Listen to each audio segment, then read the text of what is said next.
anybody who's interested in doing digital investigation should really think first about integrating it into the kind of reporting they're already doing. It can kind of supercharge or help any kind of beat you're on or story that you're interested in. So maybe it's the people you're investigating or the companies. You should be looking at that digital footprint is one really easy way to start about it.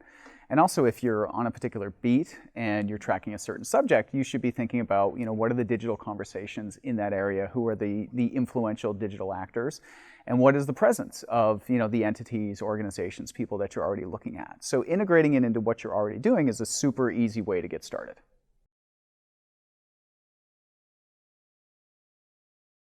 There's a lot of tools out there that can be helpful for digital investigations, and it's great to be familiar with them, but it's also really important to realize that they will come and go, things will change. And so it's really about kind of tuning your mind and your mindset to looking at this environment and looking at content and behavior.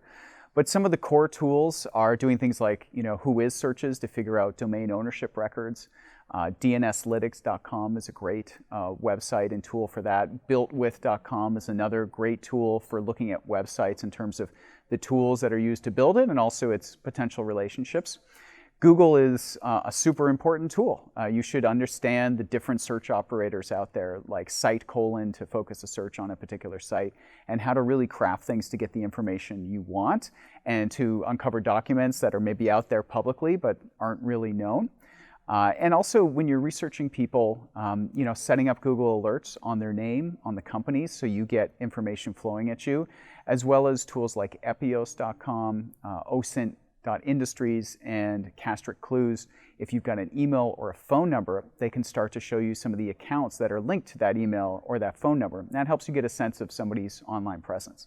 So there are a lot of tools. You don't necessarily need to have any kind of programming expertise, but you also need to know where to use these tools. So just knowing that they exist and what they do isn't enough unless you understand how to apply them and to put them as part of your research methodology. And I think the guide is really helpful for helping people understand where to apply different tools.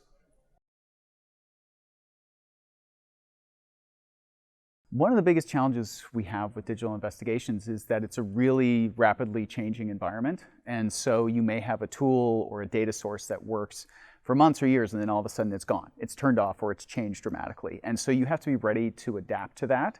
Also, the kinds of actors can be really well financed. They can be state actors. They can be, well financed private actors. And so they are constantly innovating and coming up with new ways, new attacks, new ways of running fake accounts, new ways of deceiving in the digital environment. And so that's kind of the cat and mouse game we're always dealing with. You need to be evolving because they're evolving. And so that back and forth is really never going to end. So you need to be thinking and adapting and staying current with new trends and new behaviors in the digital environment.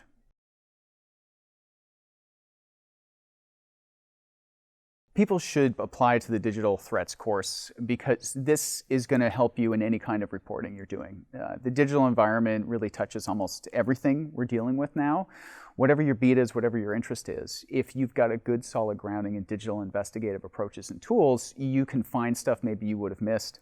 You can come up with approaches that maybe you didn't have before. And it will introduce you into different ways of thinking about stories and challenges and going after those. So it's going to enhance whatever skills you already have. It's going to help you come up with new and different ideas. And hopefully in the end, it enables you to do better reporting. Thank you.